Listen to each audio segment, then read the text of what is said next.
Leroy's a brick. Leroy's kind of a stone wall, okay? Like, his game plan shuts out a lot of characters in the game.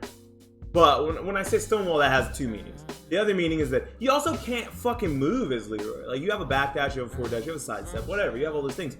He doesn't have a wave dash, so he doesn't have things that Mishimas have. That a lot of people wish they had, right? He doesn't have a crouch dash at all. Like, he doesn't have like a Leo crouch dash, right? And he also doesn't really have very evasive moves. Hey Chris, how you doing, man? He also doesn't really have very evasive moves. Like, there are some characters in Tekken history that were good because they had everything other characters had. Like, take for instance Lars in Tekken 6. He had an orbital.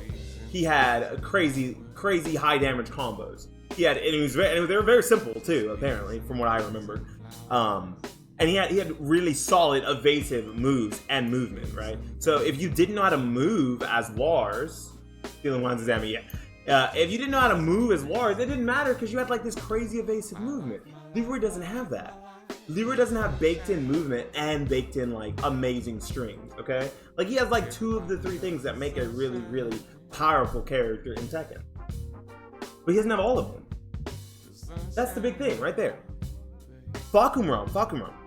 His movement's okay. He doesn't really have a sidestep, right? But this isn't the Tekken of old where, like, when they make a brand new, easy to use, easy to pick up character, they have everything. Like, literally the only thing Lars didn't have was a parry, but like, parries don't really matter, like, in the older Tekken games. Bach pre-movement nerf was actually busted for his range. Bach's movement pre-nerf was actually pretty busted for his range. Oh, okay, yeah, because he would leave you at ranges where it didn't matter that he couldn't move, the side stuff kind of sucked. Is that what you mean? Okay, that's fair. That's a fair point. But you have to think about that in the sense of Leroy. Leroy doesn't have any of that. Like, if they took away Leroy's parry, right? He had a good sidestep pre-nerf. Oh shit. Someone opened up a 15k Masters basket last night. Holy shit. Like Zafina and fucking Elisa level sidestep? Okay, that's pretty fucking busted. Yeah, Leroy doesn't have that. Leroy doesn't have that. Not even close. And he puts himself in reverse mix situations for a lot of the things that you want. For a lot of the things that you want as Leroy, you have to put yourself into a reverse mix situation. You know, like, and I think that's fine. I don't mind it, but I don't think, like, if literally you getting reverse mixed off fucking down 3-2 and down forward 1-4 and forward 3. I'm sorry, what is it? Not forward 3. While standing 1-4. If you getting reverse mixed off that over and over constantly makes him a good character, maybe everyone in Tekken just needs to learn how to deal with a mix-up. Like, we have characters like Paul doing way dumber high damage mix-ups that no one gives a shit. Like, I'm sorry, I won't say no one gives a shit about Paul, because people complain about Paul. But no one's like, oh my god, this character needs nerfs on that stuff. What they say is they need nerfs on the fact that his damage is ridiculous. Like, he yields so much reward. Like, I don't see the point in complaining in this iteration of Tekken when we've had such worse shit. Like, for the most part, I don't see complaining, right? Because we're like singling out members of the roster when everyone in Tekken is fucking stupid. Everyone in, like, currently the 3D fighters on the market. Rest in peace, DOA. The current 3D fighters on the market are DOA, Soul Calibur 6, and Tekken 7. They're all among the most balanced entries in their series, and they're among the most balanced fighting games on the market. The generation of fighting games that we're in has so much balance. There's a few standouts where, like, there's dumb shit that happens, but for the most part, like, everything's good. Yeah, everything's pretty balanced. I think that this is like the best generation of fighting games when it comes to balance that we've had in a long time. Especially for 3D fighters, because 3D fighters are known for some bullshit, you know what I'm saying? So, I don't know. I don't want to say get good or stop playing, but get good or stop playing, dude. Like, and it's not even because I played top tier, because when I played Leo, I said Leo sucks, but I still played Leo. And I didn't ask, look, there was nothing I wanted for Leo. There was nothing I wanted. I think Leo's fine the way she is, I just think she sucks. I think currently I'm sorry. I shouldn't say I don't want anything for Leo. Leo needs a fucking damage buff, or everyone needs a damage nerf. Okay, Leo needs a fucking damage buff.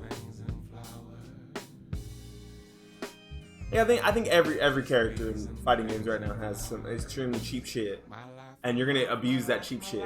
And every character and D Omega A, Omega little A. I don't get it. I'm lost. Hey, this song's pretty good. This song's pretty chill. Say hi to YouTube, everybody. I mean, you can say hi to Twitch, of course, too. But if you're watching this on YouTube, check out the Twitch stream. You mentioned DOA.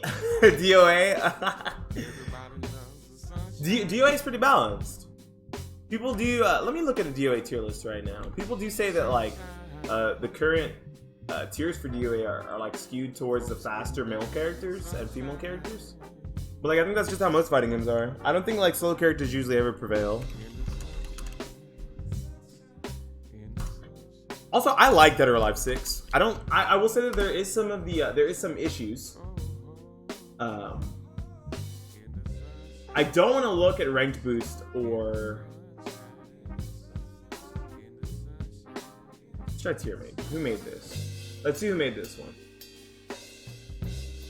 Let's try to find someone who actually knows what the fuck they're talking about. Damn, I wish I could find someone who knows what the fuck they're talking about. But of course, I see, the first thing I see is, alright, let me put this. Hey, this song's really good, man. This song is definitely hella good. Put the show on screen. So the first thing I see is exactly what I mentioned. Fast male characters and the female ninjas. There's Elliot. This character is ridiculous. This character is absolutely stupid. I was gonna play Elliot because Elliot is so much like Leo, but actually good. Just this top row kind of sums up exactly what I meant. This character used to be insane during the early game, and I think they nerfed the shit out of her. And she's still an ass. But like, look at that. There's like really, and I think that she could just be in like bottom of B. They really didn't need a C tier for her like all by herself. Ew. Marie Rose. Gross. Imagine being a Marie player and being proud of yourself. I'd play a C tier? Yeah, me too. Nah, I mean, I play Zach. He's black. He's a black male character, so I play Zach. You guys know what it is. I ain't even got a front. You guys know what I'm looking for. You guys know what I'm looking for in my fucking fighting game characters by now.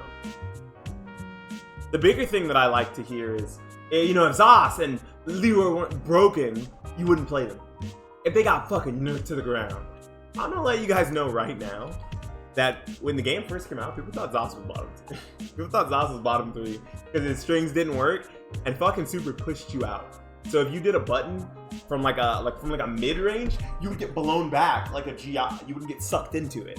So parry just didn't, his Super didn't even work sometimes. And 3AK was minus 12 on block. So you can straight up punish it. You could punish 3AK and 3AB. So he had no safe strings. None. His only safe string was his plus string, 6AA, which you could duck under. And I still played him, and I still fucking stomped everyone in my region. Played a little bit of Keelik too, but for the most part, I was a Zolimo player. I didn't lose the tournament in South Texas. I don't consider San Antonio South Texas because I lost there, but we won't talk about that. Laredo, Harlingen, Corpus Christi. Where the fuck else did I go? I don't even remember what other city I went to. I enjoy fighting game rounds, if you guys can't tell. With some nice jazzy music in the background. But like I said, to you folks that are watching this on YouTube, please feel free to like, comment, and subscribe. Tell me about your favorite fighting game characters and if people are bitching about them, calling them overpowered and broken. This is Beanie Thuggish signing out. Later, y'all.